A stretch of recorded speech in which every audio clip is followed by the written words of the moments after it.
నందు ప్రియులారా, బాగున్నారా? ప్రభువైన యేసుక్రీస్తు నామంలో మీకు వందనములు, శుభములు తెలియజేస్తూ ఉన్నాను. ప్రతిదినము మీ కొరకు ప్రార్థిస్తున్నాను. మీరును మా కొరకు, మా పరిచర్యల కొరకు తప్పక ప్రార్థన చేయగలరు. ప్రియ సోదరులారా, ఈరోజు మన పాఠము అపోస్తలుడైన పౌలు తిమోతికి రాసిన మొదటి పత్రిక 6వ అధ్యాయంలోని ప్రాముఖ్యమైన సంగతులను గురించి విందాం. శ్రద్ధగా వినండి. ఈ అధ్యాయంలో దాసులు యజమానుల ఎడల కలిగి ఉండవలసిన సేవాభావమును గూర్చి పౌలు హెచ్చరిస్తున్నాడు. పౌలు అలా సలహా ఇచ్చుటకు ఆది క్రైస్తవ సంఘములో ఉన్న సమస్యనే కారణమై ఉండవచ్చు. దాసులు క్రీస్తును అంగీకరించి క్రైస్తవులైనప్పుడు తమ యజమానులు అన్యులైతే వారిని చులకనగా చూస్తూ వారి ఎడల సేవకుల ద్వేషభావమును పెంచుకుంటూ ఉన్నారు. ఒకవేళ యజమాని కూడా క్రైస్తవుడైతే క్రైస్తవ విశ్వాస సంబంధాన్ని అడ్డుపెట్టుకొని సేవకులు చేయవలసిన పనిని సరిగా చేయక తప్పించుకొని ప్రయత్నిస్తున్నారు. దానివలన క్రైస్తవ బోధ, విశ్వాసము దూషణ పాలవుతూ ఉంది.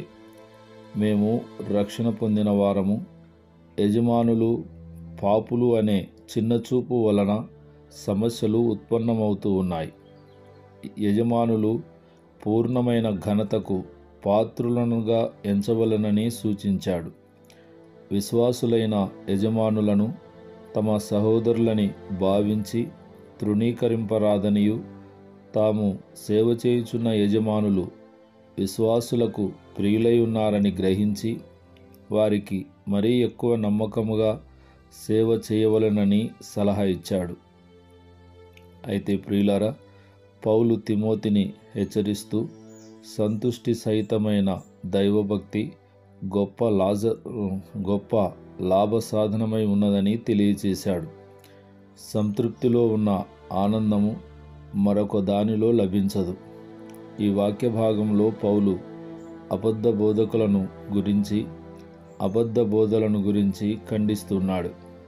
ఈ అబద్ధ బోధకులు యేసుక్రీస్తు హితవాక్యముల ప్రకారము బోధింపరు, దైవభక్తిని అనుసరించరు, భిన్నమైన బోధలను బోధించుచుందురు.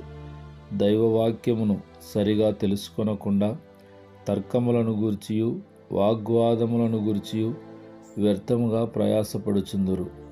వీరి బోధల వలన సంఘములో కలహములు, దూషణలు, దురనుమానములు, అనేక రకాలైన సమస్యలకు కారణమవును. ఇటివారు మానసికంగా చెడిపోయినవారు, సత్యమును అనుసరింపని వారు, దైవభక్తిని లాభసాధనముగా మలుచుకునివారు. వీరి వలన అనవసరమైన వివాదములు కలుగుచున్నవి కనుక వారి ఎడల జాగ్రత్త వహించమని సూచించాడు. సంతుష్టి సహితమైన దైవభక్తి గొప్ప లాభసాధనమై ఉన్నది. ఈ లోకంలో జీవిస్తున్నప్పుడు ఉన్న వాటితో సంతృప్తి చెందియుండుట అవసరం. అది మన దైవభక్తికి సహాయకరము. మనము ఈ లోకంలోనికి ఏమీయూ తేలేదు, ఏమీయూ తీసుకొని పోజాలము. కనుక అన్న వస్త్రములతో సంతృప్తి చెందాలి. దేవుని పరిచర్యను ఆధారంగా చేసుకొని సంపాదించాలన్న దురాశ కలగరాదని హెచ్చరిస్తూ ఉన్నాడు. ధనాపేక్ష సమస్తమైన కీడులకు మూలమును సార్వత్రిక సత్యమును బయలుపరిచాడు. ధనమును సంపాదించాలని అత్యాశ కలిగి అక్రమ మార్గములను అన్వేషించువారు శోధనలోను, ఉరిలోను, అవివేకయుక్తములను, హానికరములైన అనేక దురాశలలో పడుదురు. అవి నష్టములోను, నాశనములోను ముంచివేయును. ధనాపేక్ష సమస్తమైన కీడులకు, హత్యలు, దోపిడీలు, మోసము, దౌర్జన్యము, అక్రమాలకు కారణమగును.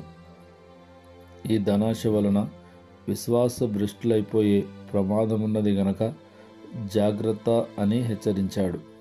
ప్రియ సోదరులారా, అంతేకాకుండా అపోస్తలుడైన పౌలు తిమోతిని సంబోధిస్తే, దైవజనుడా, నీవైతే వీటిని విసర్జించుమని హెచ్చరించాడు. అనగా దుర్బోధలు, ధనాశ మొదలగు వాటిని విసర్జించాలి. దైవసేవకునికి అవి తగవు. అయితే దైవసేవకుడు వ్యక్తిత్వ వికాసమునకు కలిగి ఉండవలసిన లక్షణములను సూచించాడు. అందులో 1 నీతిని, 2 భక్తిని, 3 విశ్వాసమును, 4 ప్రేమను, 5 ఓర్పును, 6 సాత్వికమును సంపాదించుకొనుటకు ప్రయాసపడమని హెచ్చరించాడు. ధనమును సంపాదించుకుంటే దానిని పోగొట్టుకొనవలసి వస్తుంది. కానీ పౌలు సూచించిన 6 లక్షణాలను కలిగి ఉంటే వాటిని ఎవరూ దొంగలించలేరు. అవే పరలోకములో మనకు తరగని సంపదను సమకూర్చుటకు సాధనములు కాగలవు. పిలువబడిన పిలుపుకు తగిన విధంగా జీవించమని హెచ్చరించాడు. మంచి పోరాటము పోరాడాలి, నిత్య జీవమును చేపట్టాలి, దాని కొరకు ప్రయాసపడాలి, సాధించుటకు పోరాడాలి. క్రమశిక్షణ గల సైనికుని వలె పోరాడాలి. దేవుని ఎదుటను, క్రీస్తు యేసు ఎదుటను, ప్రభువైన యేసుక్రీస్తు ప్రత్యక్షమగు వరకు నిష్కలంకుడవుగాను అనింద్యముగాను ఉండాలని పౌలు తిమోతిని ఆజ్ఞాపించాడు. విశ్వాసం పోగొట్టుకొనరాదని, పవిత్రతను విడవరాదని ప్రోత్సహిస్తూ ఉన్నాడు. ప్రియ సోదరి సోదరులారా, అంతేకాకుండా పౌలు దేవుని యొక్క ఔన్నత్య లక్షణములను ఈ అధ్యాయమునందు క్లుప్తంగా తెలియజేస్తూ ఉన్నాడు. ఒక్కొక్క లక్షణము పైన కొన్ని గ్రంథాలు వ్రాసే ఆ అద్భుతమైన సత్యాలను వివరించాడు. అందులో శ్రీమంతుడు అనగా సకల ఐశ్వర్యము కలవాడు, అద్వితీయుడు, సర్వాధిపతి, యుక్తకాలములయందు ప్రత్యక్షతను కనబరుచును, రాజులకు రాజు, ప్రభువులకు ప్రభువు, సమీపింపరాని తేజస్సు గలవాడు, మనుషులలో ఎవడునూ ఆయనను చూచి ఉండలేదు. అట్టి దేవుణ్ణి తిమోతి ఎల్లప్పుడూ జ్ఞాపకం చేసుకొని తన పిలుపుకు, తీర్మానమునకు తగిన రీతిగా జీవించవలనని హెచ్చరిస్తూ అట్టి మహాదేవునికి ఘనతయు శాశ్వతమైన ప్రభావమును కలిగి ఉండునుగాక అని ప్రార్థించాడు. అయితే ప్రియులారా, ఎవరైనా సంపన్నులైతే వారు తమ ధనమును బట్టి గర్వించరాదు. అస్థిరమైన ధనమును నమ్ముకొనరాదు. సమస్తమును దేవుడే దయచేయగలడని దేవుని యందు విశ్వాసముంచాలి. నిత్య జీవమునకు వారసులగుటకు తమ ధనమును సత్కార్యములకు ఔదార్యముగా ఇతరులకు సహాయపడు నిమిత్తము వాడవలెనని ఆజ్ఞాపించుచున్నాడు. ప్రియ సోదరులారా, ఇక చివరిగా నీకు అప్పగింపబడిన దానిని కాపాడుము. నీకు అప్పగింపబడిన బాధ్యతను కాపాడుము. అపవిత్రమైన ఒట్టి మాటలను విడిచిపెట్టుము. విమతవాదములకు దూరముగా ఉండుము. విశ్వాస విషయము తప్పిపోవద్దు అని హెచ్చరించి, కృప మీకు తోడయుండునుగాక అనే దీవెనతో తిమోతికి రాసిన మొదటి పత్రిక పౌలు గారు ముగించాడు.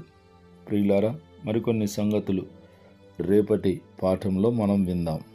ప్రార్థన. జీవం గల తండ్రి, పరిశుద్ధుడా, మీకు స్తోత్రములు. మీ శ్రేష్టమైన జీవం కలిగిన మాటలను బట్టి మీకు స్తోత్రాలు. శ్రద్ధగా వింటున్న మా బిడ్డలను, కుటుంబాలను దీవించి ఆశీర్వదించమని ప్రార్థిస్తున్నాను. చెప్పుకోలేని సమస్యలతో, అనారోగ్యముల చేత బాధపడుచున్న బిడ్డలపై మీ కనికరము చూపమని ప్రార్థిస్తున్నాను. సుడిగుండం లాంటి పరిస్థితులను, సమస్యలను ఎదుర్కొంటున్న కుటుంబాలలో నెమ్మది, సమాధానము, ఆశీర్వాదములను మీరు దయచేయమని అయా మీ సన్నిధిలో ప్రార్థిస్తున్నాను.